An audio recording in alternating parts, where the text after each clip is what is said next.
C'est une année très très très compliquée. Comme disent les directeurs, même les directeurs les plus anciens. Mais il y a quand même une atmosphère de fête et les parents sont joyeux, les enfants sont contents.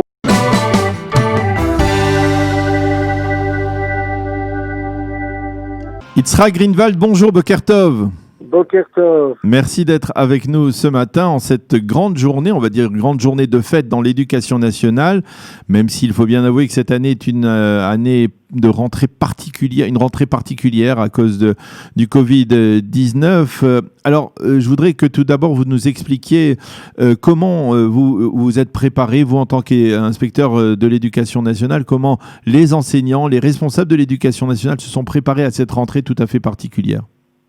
En fait, c'était surtout une préparation, si vous voulez, d'ordre, je dirais, pas uniquement pédagogique, mais technique. Si de manière générale, chaque année, il faut préparer les écoles, il faut préparer aussi les emplois du temps. Là, plus particulièrement cette année, il fallait répartir les classes en groupe de 18. En capsule. En capsule, 18 élèves, et tout en prenant en considération toutes les instructions du ministère de la Santé et du ministère de l'Éducation. Donc, c'est une année très, très, très compliquée.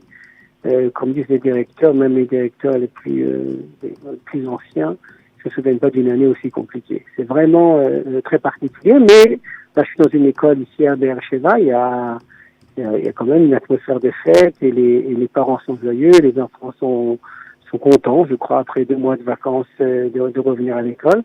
Et c'est vrai que c'est très particulier cette année, certainement. Le fait que, par exemple, on ait appris hier à la dernière minute que, finalement, la rentrée scolaire n'aurait pas lieu aujourd'hui pour ce qu'on appelle les villes rouges, qui sont durement touchées par le Covid-19, c'est quelque chose que vous comprenez, qui est normal, parce qu'on a toujours l'impression que les choses se font à la dernière minute, même dans le domaine de l'éducation nationale, alors qu'il y avait plusieurs mois pour préparer cette rentrée. Mais ça, c'est vraiment déjà de l'ordre du politique. Il s'agit entre le gouvernement et entre le professeur Gamzo et entre les différentes. Il y a différents. Ça dépend pas du ministère. Je pense qu'effectivement, si vous demandez mon avis, cette décision aurait pu être prise il y a 1 semaine ou il y a 2 semaines. On savait que ça allait plus ou moins quand même dans cette direction-là. Oui, c'est certain. Mais je crois qu'il faut prendre en considération et ne pas oublier que ce virus-là, il est surprenant et il nous amène constamment à prendre des décisions différentes. J'aurais souhaité moi aussi, comme tout le monde, que cette décision soit prise il y a 1 semaine, c'est vrai. On se souvient que le début de la seconde vague a été provoqué apparemment par la réouverture de certains lycées. Est-ce que vous avez des inquiétudes à ce sujet? Est-ce que vous en avez parlé? Est-ce qu'il y a un risque qu'une nouvelle vague de contamination se produise en raison de cette rentrée scolaire? Ce qui est particulier de ce Covid-19, ce virus, c'est que finalement, malgré le fait que c'est plusieurs mois déjà qu'on a été surpris par ce virus, on ne sait pas grand-chose finalement. Personne n'est capable de dire si qu'est-ce qui va se passer. Et je pense à l'échelle mondiale, pas seulement à l'échelle nationale. On a certains pays européens qui n'ont jamais fermé les écoles. Je pense à la Suède particulièrement. Il y en a d'autres qui ont fermé très tôt. Il y en a d'autres qui ferment partiellement. On ne sait pas. Faut se souvenir quand même que les élèves, dans la grande majeure partie des cas, ne tombent pas malades. Et s'ils tombent malades, ils sont complètement asymptomatiques. Donc, je crois que pour les enfants, en soi, il y a aucun risque. La question, c'est de savoir si un enfant qui a été contaminé par le virus, qui ne le sait même pas et qui rentre à la maison et qui, à ce moment-là, risque de contaminer les parents et plus gravement aussi les grands-parents, c'est ça le problème. Mais moi, je veux dire, surtout des cas même d'enseignants qui ont été touchés par le virus et d'élèves aussi, vraiment la grande majorité des cas, ça s'est bien passé finalement comme une petite grippe. Alors on sait, je suis pas naïf, on connaît les chiffres, on sait que certaines personnes c'est plus grave. Et je peux pas vous dire, d'un côté, on comprend bien qu'on peut pas laisser les enfants à la maison, on peut pas non plus paralyser complètement l'économie. Et paralyser l'économie, c'est aussi payer un prix à moyen terme aussi, un prix aussi pour les budgets pour les hôpitaux, les budgets pour la sécurité. Donc il faut essayer de voir, si vous voulez, l'ensemble de la situation. Et je pense que c'est pas une décision qui est prise, bien évidemment, par les inspecteurs, mais par le Premier ministre, par M. Netanyahou et par le ministre de l'Éducation. Je pense que c'est une bonne décision d'ouvrir les écoles aujourd'hui.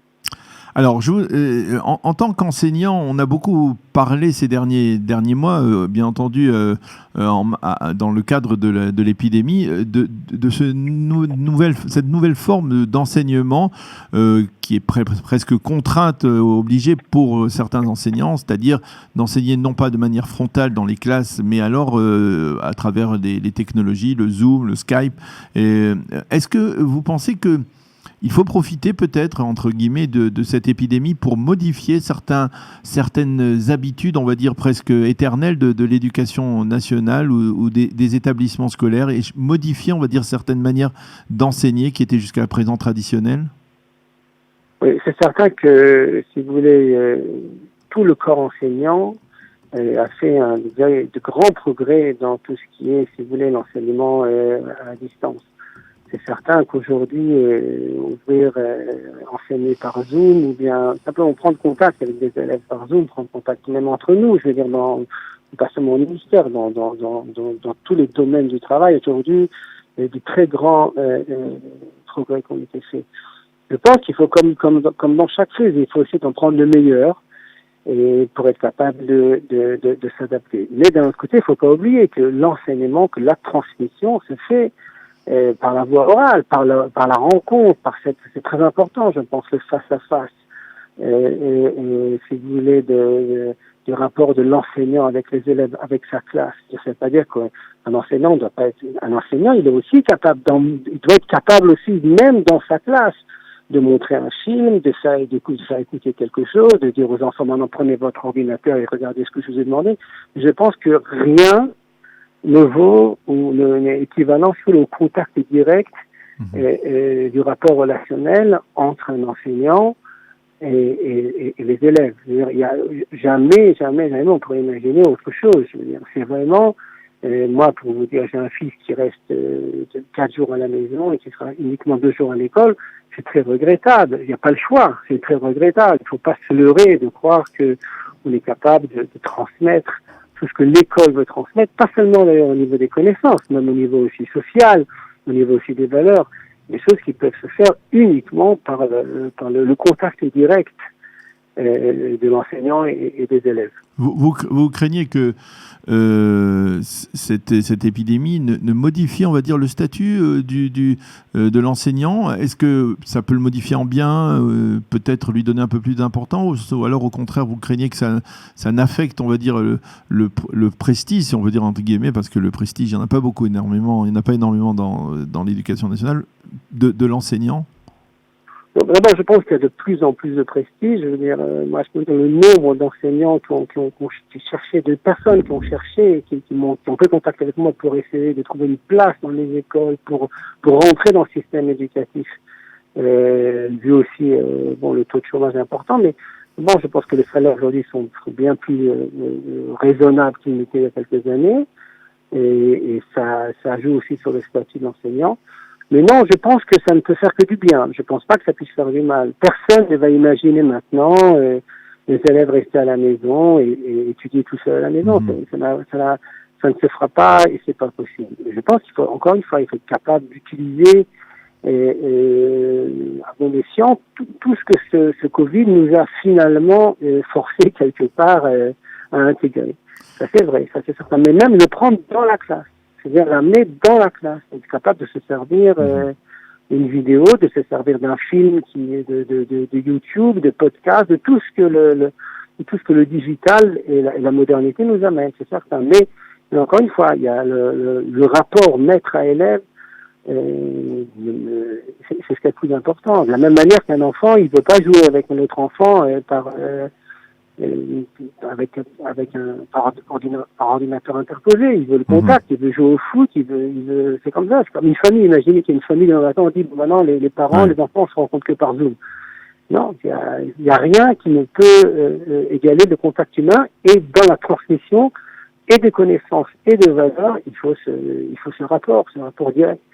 Et s'il n'y avait pas eu le Covid, quels auraient été, on va dire, les défis essentiels de l'éducation nationale en cette rentrée? C'est marrant, c'est intéressant quand ils ont essayé d'oublier le Covid-19 à un moment. Si vous voulez, avec l'ancien directeur général donc, du ministère de l'Éducation, M. Abouave, mettait beaucoup l'accent sur les kitotes d'Alet et sur, si vous voulez, sur l'apprentissage de la lecture et de l'écriture, d'avoir des élèves qui sont... il y a beaucoup de progrès qui ont été faits, beaucoup de progrès. Le médecin, ce fameux examen qui était dans les kitotes, a été remplacé par un examen dans les kitotes d'Alet. Ça aurait été vraiment l'année pour voir si cette décision est bonne et quelle influence ça a sur les écoles. Ça prend un peu du temps pour que je puisse expliquer, mais je pense que c'était ça un peu le défi de l'année qui s'est annoncé avant le Covid-19. Eh bien, Yitzhak Greenwald, merci beaucoup d'avoir été avec nous ce matin sur Studio de la Qualité à l'occasion de cette année scolaire, de ce début d'année scolaire, de cette rentrée des classes 5781. Merci, bonne chance, et bonne journée également. Bonne fête de l'éducation nationale aujourd'hui. Merci. Merci. Voilà.